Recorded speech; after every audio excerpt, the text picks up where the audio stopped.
Assalamualaikum warahmatullahi wabarakatuh. Saya Muhammad Fanasis. Di sini saya akan menjelaskan kode program dari slide 6, slide 8, slide 14, dan slide 10. Mari kita langsung bedah kodenya. Kita mulai dari slide 6 yang menunjukkan contoh program overloading. Overloading adalah bentuk dari static polymorphism. Konsepnya dasarnya mudah. Kita bisa memiliki dua atau lebih metode dalam satu kelas dengan nama yang sama asalkan parameter yang berbeda. Lihat pada kelas polymorphism, di sana kita punya metode bernama cetak. Yang pertama adalah public void cetak tanpa parameter. Metode ini akan mencetak 10 tanda pagar. Yang kedua adalah public void cetak karakter yang menerima satu parameter bertipe char. Metode ini juga akan mencetak karakter tersebut sebanyak 10 kali. Kemudian kita punya kelas mainPoly untuk menjalankannya dalam metode main. Kita membuat objek dari polymorphism yaitu overPoly. Saat kita panggil overPoly cetak tanpa argumen, Java akan otomatis memanggil metode cetak yang pertama yang tanpa parameter. Tapi saat kita panggil overPoly cetak sama dengan Java mengenali bahwa kita mengirim tipe data char, sehingga ia secara otomatis memanggil metode cetak yang kedua. Inilah kejadian dari metode overloading. Satu nama metode tetapi dapat bekerja dengan masukan yang berbeda. Dari keseluruhannya. Selanjutnya kita bergerak ke slide 8 yang menampilkan contoh program tanpa menggunakan superclass.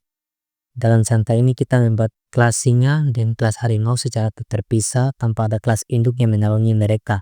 Masing-masing kelas dari singa maupun harimau punya metode yang sama yaitu makan dan berburu. Masalahnya muncul di kelas poly 1. Untuk bisa memproses objek singa dan harimau, kita terpaksa harus membuat dua metode static void coba yang berbeda yang sebenarnya juga merupakan bentuk overloading di level metode static. Pada coba singa X untuk mengambil metode makan dan berburu dari objek singa. Dan ada coba harimau X untuk mengambil metode yang sama dari objek harimau. Di metode 9 kita membuat objek S untuk singa dan objek H untuk harimau. Ketika kita panggil coba S dan coba H, outputnya berjalan dengan benar, tapi secara desain ini kurang efisien dan bukan merupakan dynamic polymorphism. Karena kita harus membuat metode coba baru setiap kali ada kelas hewan baru. Inilah mengapa konsep superclass atau interface sangat penting yang menjadi dasar bagi dynamic polymorphism yang sesungguhnya. Hasilnya seperti berikut.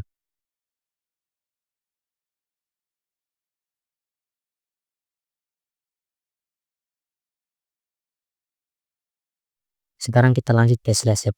Jika slide 8 kita harus membuat banyak metode, dan slide 10 ini kita lihat solusi cerdas yang menggunakan dynamic polymorphism dengan bantuan superclass. Perhatikan kode pada kelas poly 2. Di sini kita hanya perlu membuat satu metode statis saja, yaitu void coba hewan S. Parameternya adalah tipe hewan superclass, bukan spesifik singa atau harimau. Metode ini akan memanggil X makan dan X berburu. Dalam metode main kita melihat penerapan konsep superclass nama objek sama dengan new subclass. Kita mendeklarasikan hewan S sama dengan new singa dan hewan H sama dengan new harimau saat kita panggil coba S. Meskipun tipe datanya hewan, program secara otomatis menjalankan metode milik objek singa. Begitu juga dengan Excel H yang menjalankan metode milik harimau.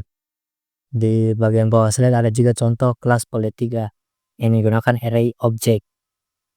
Kita bisa menggabungkan objek singa dan harimau ke dalam satu array hewan. Ini membuktikan betapa efisiennya polymorphism. Kita bisa memproses berbagai jenis objek berbeda singa harimau dalam satu struktur data yang sama selama mereka memiliki induk yang sama. Hasilnya seperti ini.